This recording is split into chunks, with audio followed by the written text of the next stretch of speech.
It's a mini workshop. I'm doing my weekly live. So here we go. So today I'm going to go a little bit deeper into the topics that I spoke about if you looked at my video last week. And these are the things that professionals like you struggle with, because I struggled with it as well.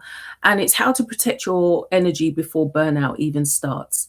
And it's really important because by the time you realize that you are burnt out, there would have been so many signs that you would have ignored, pushed to one side, and just try to work through it and get through it.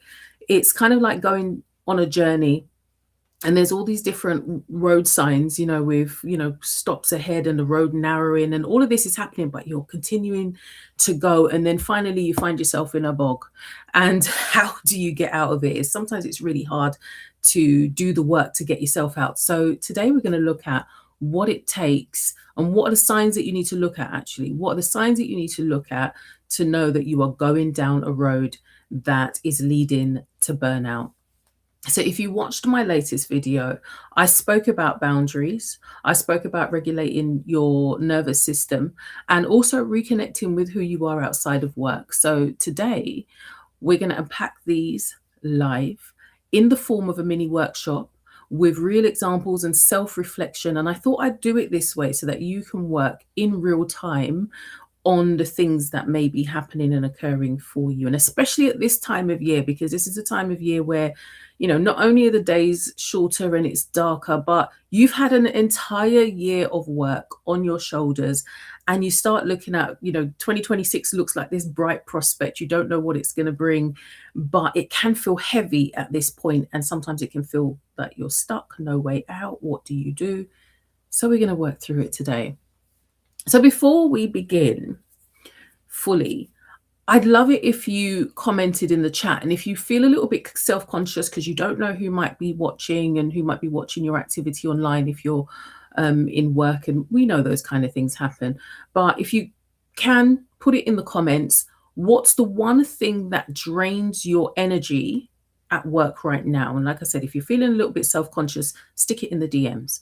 Let me know what's the one thing that drains your energy at work right now. And that's with no judgment. We're just here for honesty and clarity. So, firstly, boundaries. Everybody speaks about boundaries, and we talk about having to set boundaries and maintain boundaries. But what we don't always realize is that the boundaries are not always for the other person. The boundaries are really for us. If you think about what a boundary is, if wherever you live, you might have a fence around you, if you do have a garden, that's your boundary. And it isn't always, and it isn't the other person's responsibility to maintain it. And the reason why we have boundaries around our property is because people will easily just walk in. They could do whatever they want. It might be animals, it might be people. You want to be able to keep your space safe. The responsibility of keeping that space safe is yours. It isn't somebody else who's going to come along and make sure that the fence is secure. It's going to be your responsibility. And I always ask, when was the last time, if you do have a fence around your property, if you do have a gate or whatever it is, when was the last time you put your foot up against your gate or your fence to tie your shoelaces, or just leaned up against it? You usually don't do that, because you know that by leaning on it, by putting your body weight on it, you're going to be over time weakening that boundary. Other people might come along, they'll lean up on it, they'll put their foot up against it and tie their shoelaces and whatnot. That's normal. People will always push against your boundaries, but it's your responsibility to walk the perimeter. Is it perimeter or parameter? It's your responsibility to walk around and make sure that the boards are secure, the fences are secure, the gate is working, the lock's working. It's not anybody else's responsibility. And when you look at that in terms of burnout, that's where protection comes in. And burnout in terms of work is us protecting our space and not leaving it for somebody else to do. Burnout, as they say, doesn't come along from from overload alone. It literally comes, and it's not just overload where somebody's placing more responsibility on you. It's when you fail to protect yourself. So many times we think that we have boundaries when what we actually have is preferences. So that's why it's really important to set and maintain your boundaries, because if you actually have them set, then you'll realize whether it is a boundary or whether it's preference. And the reason why I say it's a preference is whenever you've said yes, when you really wanted to say no, your preference is that this person didn't come and ask you this, or your preference is that you would prefer not to do that. Your preference might be that you don't want your manager sending you messages at 11 p.m. at night, or even scheduling. Sometimes managers think that they're being really considerate by scheduling messages so that it hits the employee's email at 8:30 in the morning. Can you imagine opening your laptop and just a barrage of, it's not just your message that's being sent, Mr. Manager or Madam Manager. It is loads of emails that have been sent, could be by other agencies, other colleagues, and that's the first thing they're getting is a barrage of emails in the morning. So it could be, you having a preference that you don't want to check your emails out of hours. You don't want to have to check your emails on a Sunday just so that you've got a head start for Monday. Your preference is that you don't want to work through lunch. Your preference is that people will not go into your shared diary and start putting meetings wherever they see a white space, because you've left those spaces as a buffer between meetings. Your preference is that you don't want to feel guilty for resting or taking your full hour's lunch. And this is where we have to look at, do we have a boundary, or do you have just preferences? In the video that went out on Saturday, where I spoke about coping with corporate burnout, I asked you to look at where people were hopping over your boundaries. So think back to that fence, the perimeter that's around you. Where are people hopping over the fence, or where are you actually allowing access?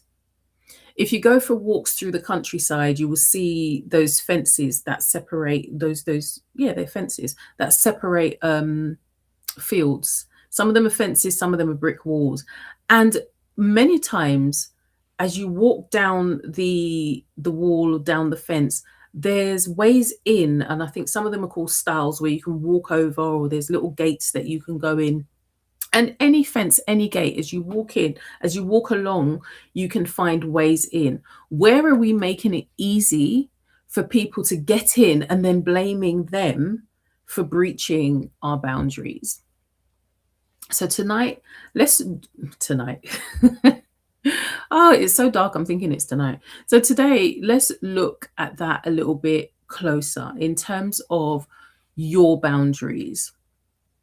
And think there's 4 different types of boundaries that you want to look at. So I'm inviting you to look at 4 different ways, 4 different boundary types. Let's do a boundary audit. Actually, let's call it that. We'll do a boundary audit. For firstly, and you can type it in the comments as we're going along, or you can send it in the DMs if you prefer. Which of these do you need this week? So firstly, type number 1 if you need time boundaries.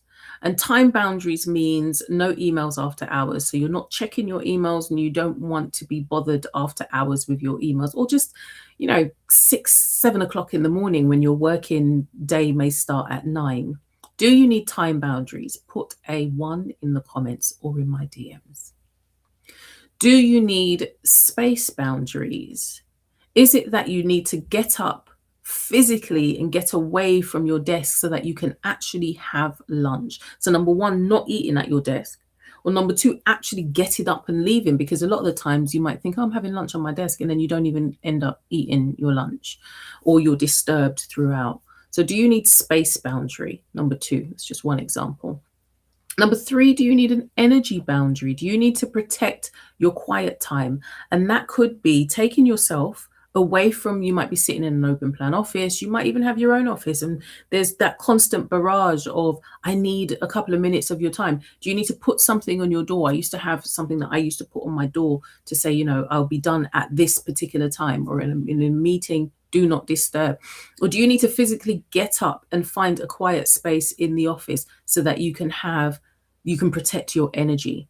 That's your quiet time, where you might be doing deep work or research into something, or just rest. Number 4, put a number 4 in the comments if you need a capacity boundary. Learning how to say no. I don't have the bandwidth to take this on. I don't have the capacity. This would my preference would be is that this go to somebody else. Do you need a capacity boundary? Think about, so which of those 4 do you need this week? Is it time? Is it space? Is it energy? Or is it a capacity boundary? And setting boundaries in that way, it's a freedom practice.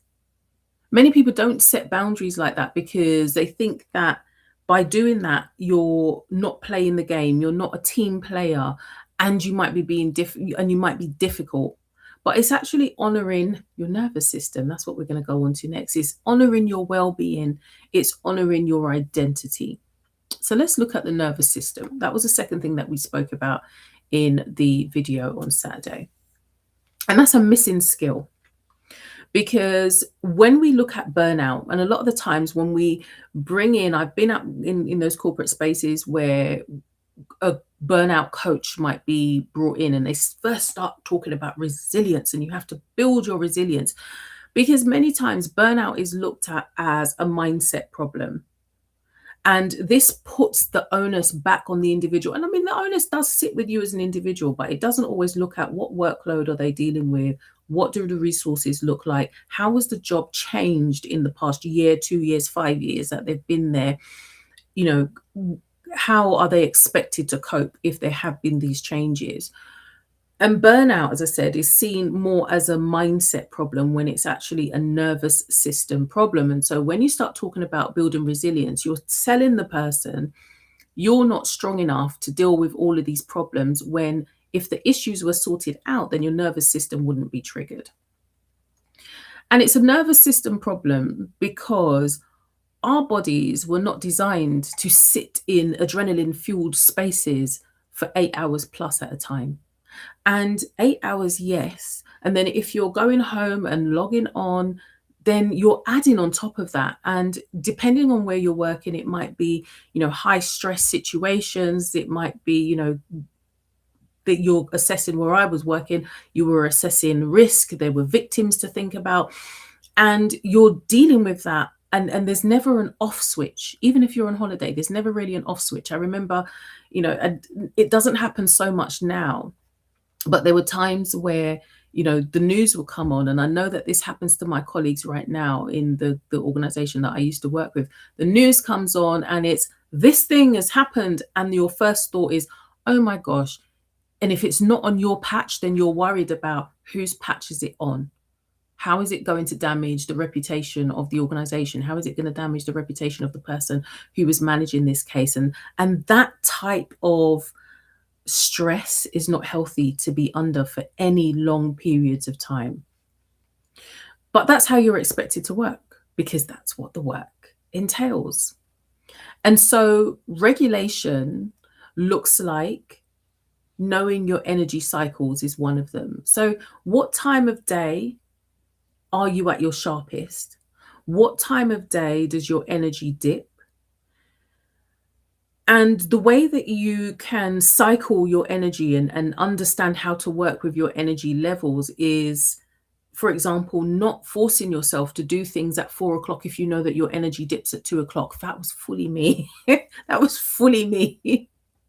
Afternoon was when I needed to do light stuff, and I could churn out anything in the morning, but afternoon was me starting to just switch off and wane for the day. But we know that there are managers who will put meetings in at 4:30. And if that doesn't work for you, this is where boundaries come in. When you understand your energy cycle and start looking at, does this work for me? And having those conversations. I remember having a manager where, and that conversation was a bit tense because there was a review continually put in on a Friday afternoon. And when I say afternoon, I mean after 3 o'clock. And it didn't work for me because at that time on a Friday, after having a heavy week, I've started to wind down and I'm looking at next week with what do I need to do. And at 3:30 in the afternoon is when I started having these meetings put into my diary where, you know, where the manager wanted to review the week that had just gone. And then I'd be left with a, an entire to-do list to add on top of what I already had. And that Friday afternoon didn't work for me. And I remember saying to the PA that it doesn't this doesn't help me. It doesn't leave me in a good space. And like I said, the conversation was a little bit tense because it was, I understand that you don't want to speak to me. It's not that I don't want to speak to you, it's when that doesn't work for me and my energy levels and my well-being. Thankfully, it was moved a little bit higher in the day, still on a Friday, but it was moved. The other way that you can regulate your nervous system when it comes to burnout is by taking micro breaks. We have those things, you might have those things that are put up in your offices on the wall. Sometimes you've got people that come in and it's health and safety and they tell you, every 90 minutes or every 60 minutes or every half an hour or whatever it is, get up, move, get away from your workstation, breathe, and, just shake it off, stand up. You have to do those things because, again, we're not expected, our body wasn't designed to just be sat at a screen all the time. And if you think of the people that are suffering from issues like backaches and other issues, sorry, I've just spotted something that's popped up. If you spotted other things that have, if you think of the people that come up and have backaches and things like that, you have to heed those warnings in terms of having those micro breaks. So this is why I should have my phone down, because I've literally just had a notification that I'm meant to be on a meeting. Anyway, thirdly, scheduling buffer times before and after meetings. This is not a luxury. This is about maintenance. And this is where I talk about leaving those white spaces in your diaries. But if you just leave the white space like that, then somebody else is going to come and they're going to put a meeting in there. So what you need to do is schedule those buffer times. So put in reading times. And I learned that from one of the managers, same manager who wanted to speak to me on the Friday.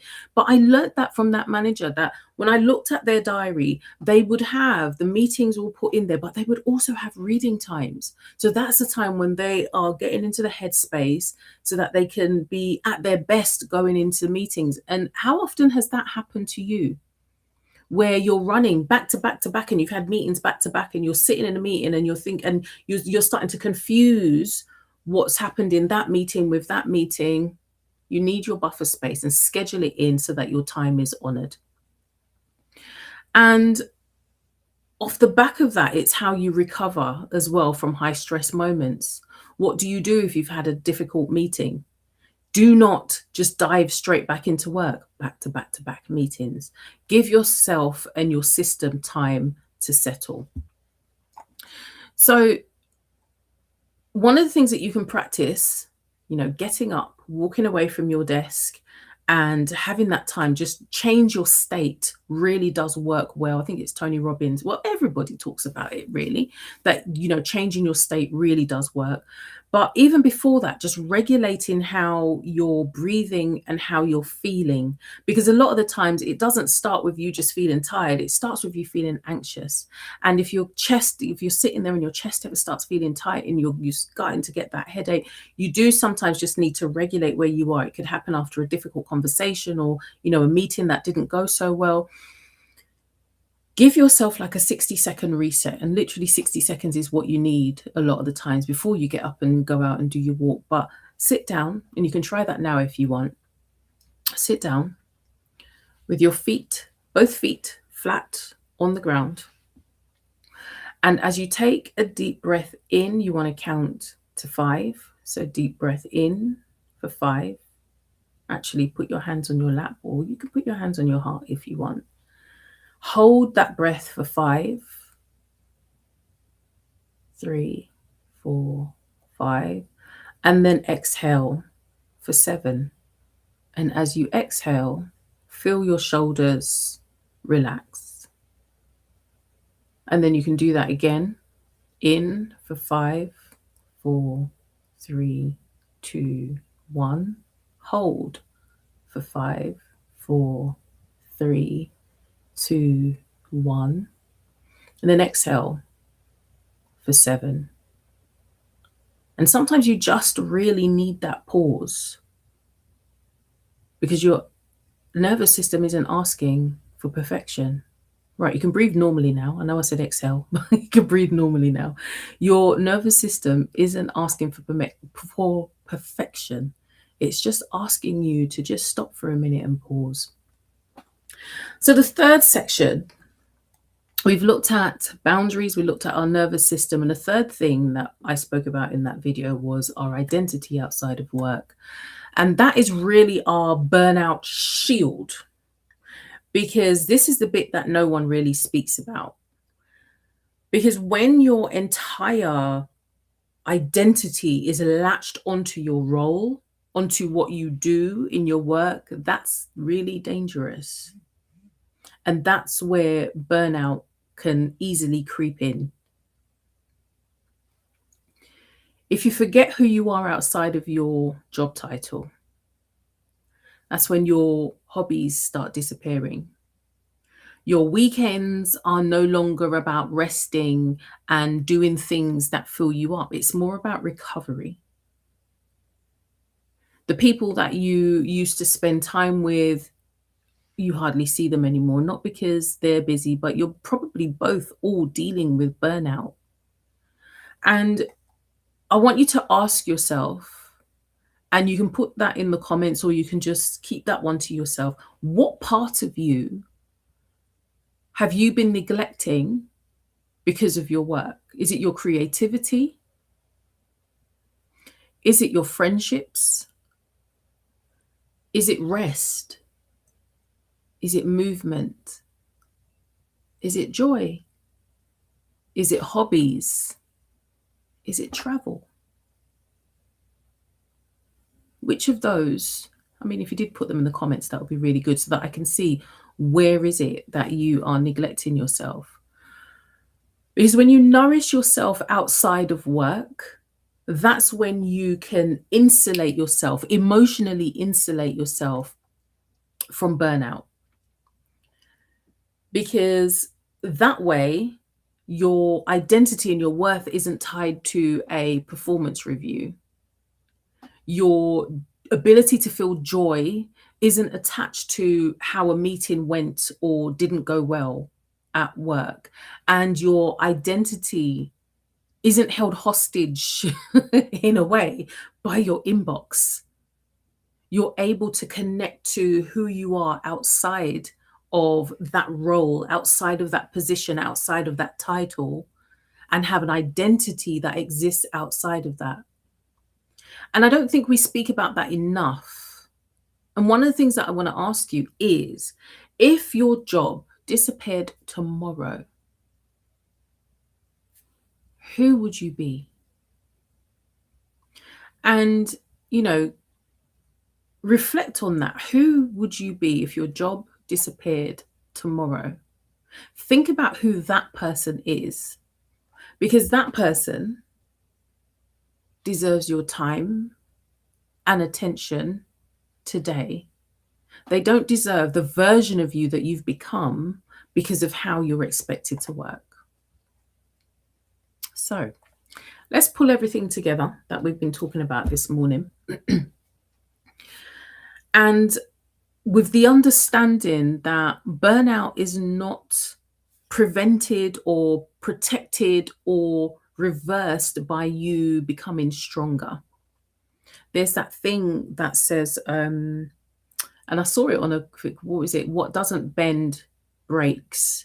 And a lot of the times we're told, just be stronger, and we're fortifying ourselves. And if we're not able to move with how our energy flows, if we're not able to move with what works for us in terms of our values, that's how we break. Burnout is prevented when we hold sovereignty over our energy and not just working in line with what we're told to do. So I want you to choose one boundary this week. Is it going to be stepping away? 90 every 90 minutes, think about what you're going to do. Are you going to be stepping away? Are you going to be hydrating, stretching, breathing, reset? Those are the things that will help you to build space, build capacity, start resting away from your work and getting in touch with who you are outside of what the identity and outside of what the role expects from you. And do one thing that will help you to reconnect you to who you are. And look at the list of things that you may have been preventing and avoiding through burnout, and do something for yourself. Whether it is take a walk, lean back into a hobby, have a conversation with somebody that you know that you need to connect with. Slow down your mornings. Look at where you can start using creativity as an outlet, because that's how burnout creeps in, and it's when you abandon yourself. So thank you for coming along today, and I will see you next week. And if you did go through the exercises, I'd love to hear how they went for you. And what I would like to hear actually is if you put it in the comments or in the DMs, what one step are you taking away today that you will commit to doing to protect your energy? So what one step are you committing to this week to protect your energy? Take care until next